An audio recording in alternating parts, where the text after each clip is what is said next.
napanood po natin yung vlog ni Miss Bopil. Ganun din naman dito sa presidente ng Karepa, ang aming pong presidente na si Javier De Leon aka Virador, sa kanyang mga masasabi at reaksyon dito sa post ni Brother Jose sa kanyang community na nananawagan sa Cybercrime Division ng DAET ng mga ibinabato daw sa kanya at paninira ni Kuya Bal Santos Matubang, na siya ay mayroong mga hawak na mga video na nagpapatunay ng paninira sa kanya.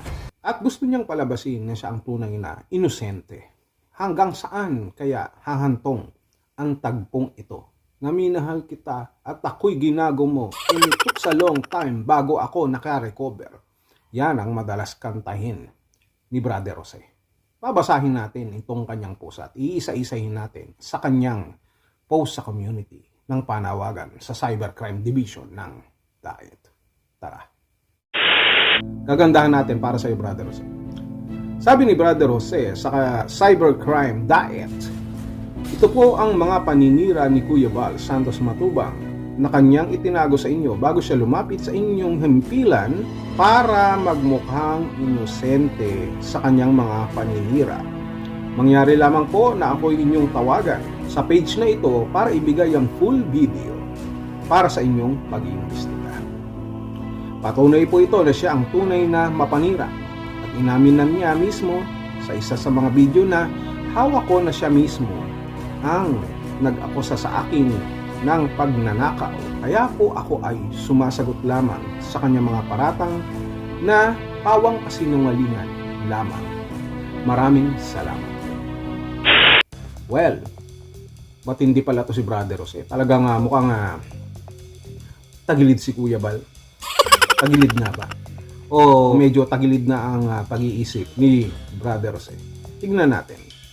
Sabi niya rito, ito po ang mga paninira ni Kuya Bal Santos Matubang na kanyang itinago sa inyo bago siya lumapit sa inyong himpilan.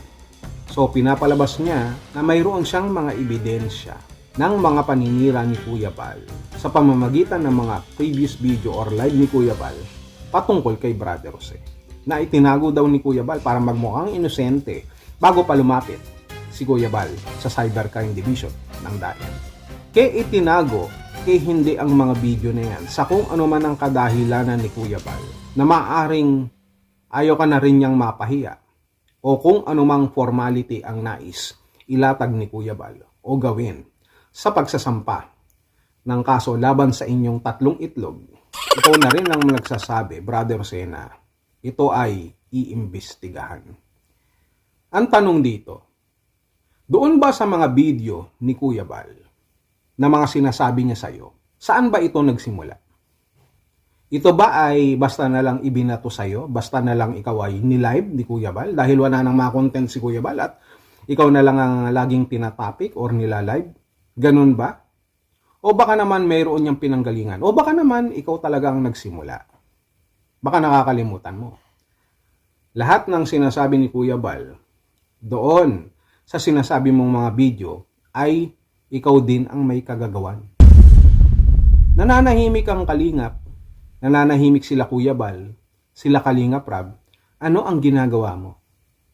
So, sabihin na natin na ipinasa mo na yung mga video na yan. No? Nilapitan ka, tinawagan ka ng Cybercrime Division ng DAET at pinanood lahat ng yan. Tatanungin ka at iimbestigahan pa rin kung bakit sinabi yun ni Kuya Bal. Kung bakit nangyari yung mga video na yan laban sa'yo. At doon hahalungkatin muli. At sa tingin mo ba, hindi mahalungkat ng Cybercrime Division ng mga investigator kung bakit sinabi ni Kuya Bal yun?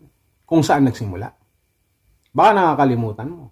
Lahat ng sinasabi mo na paratang sa'yo ni Kuya Bal ay sa'yo din nagsimula. Nananahimik ang Kalingap, wala kayong pahinga na kakakontent, o lopasadin sasabihin nyo na kailangan nyo magpaliwanag sa mga tao sapagkat kayo nasisira. Matagal na kayong sira. Ano naman yun no? Sira na kayo sa paningin ng tao, sira pa yung mga tuktok nyo. Ganun ang nangyayari. Hindi nyo ba nakikita yun? Minsan ang problema natin, Brother Jose, no?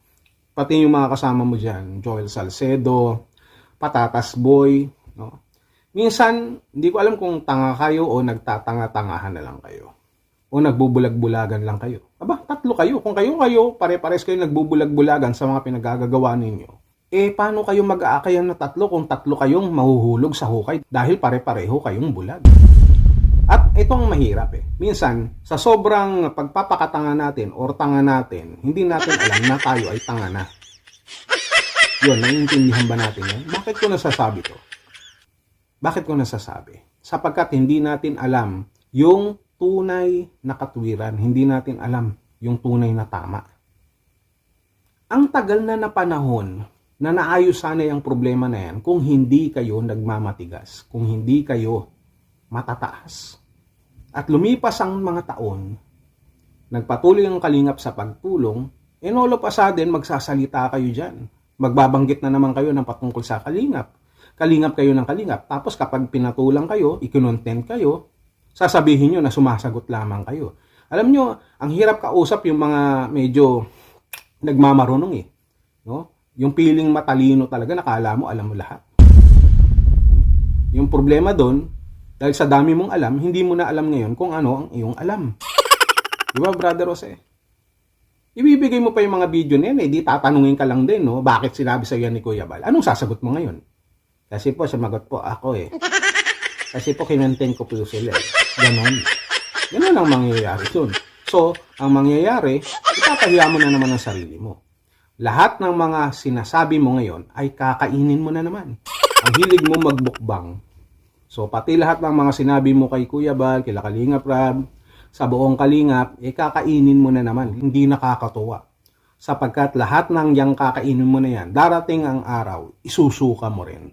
Iimbestigahan yan mula sa pinakapunot dulo.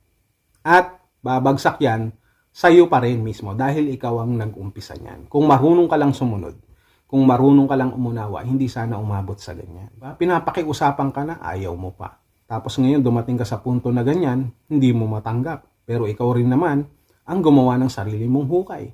At pagkatapos nang nahulog ka sa sarili mong hukay, sinisisi mo yung iba. Sasabihin mo, inaakusahan ka ng pagnanakaw na binabayaran ka para i-content ang kalingap. Sa tingin mo ba walang sagot dyan ang kalingap pag nagkataon sa cybercrime? Babalik na naman sa'yo yan. Mabuti pa yun, pero yung ex mo hindi na babalik. Kaya mag-isip-isip ka, gamitin mo yung isip mo, Brother Jose. Huwag ka masyadong nagpapaniwala at lumalakas ang loob mo doon sa mga kasamahang mong mga newbie na nakagaya ni Joel Salcedo at ni Patatas Boy. Pag-isipan mong maigi. Pag-isipan mong maigi yung pinost mo sa community bago ka humarap sa cybercrime. Kasi sa totoo lang, naaawa ako sa'yo. No, may future ka pa May future ka pa naman. Sayang, Brother Jose. Nakakalimutan mo ba, Brother Jose, yung kasabihang, come with clean hands. Kung pupunta ka pa kay Tulpo, sabi din, come with clean hands. Baka mainis pa sa'yo si Tulpo, may lamok kasi. No? Sabihin mo na kasi yung totoo. Magpakumbaba ka na, aminin mo na. Alam mo yung mga ayaw magsabi ng totoo? Yung mga gumagawa ng storya at pinapahaba pa yung storya, humahaba yung ilong niya nakagaya ni Pinocchio. At kapag humaba ang ilong mo at hindi ka makasinga, uubuhin ka. Yan ang senyales na ikaw ay hindi nagsasabi ng totoo. Bigla ka na lang mababahing. Sige ka, magagaya ka doon. Sorry ka na. So, ganito ang gawin natin. I have a challenge. No, not really necessary challenge. Sabihin na natin na ganito. Kunyari, provided, let's say, pagtago ng video si Kuya Bal, sa kung anumang kadahilanan, at ikaw nagtago ka rin ng video. So, tabla na. So, dahil tabla na, kailangan i-break natin yan. Patanungin ngayon ng cybercrime. Ibabalansin nila. Pagtago ng video, nagtago ka rin ng video. So, ang tanong ngayon dito, sino nagsimula? Ikaw. Ikaw nagsimula nun Kalimutan mo na ba? Diba? So, sa'yo rin pala babagsak Sabi ko na sa'yo Lahat ng idinura mo, lahat ng sinuka mo, lahat ng kinain mo, kakainin mo ulit. Tama ba? Lahat pala ng sinabi mo, ibinato mo sa kalingap, ay kakainin mo rin. Mukbang king ka nga. Jeez! Grabe. Doon pa lang, talo ka na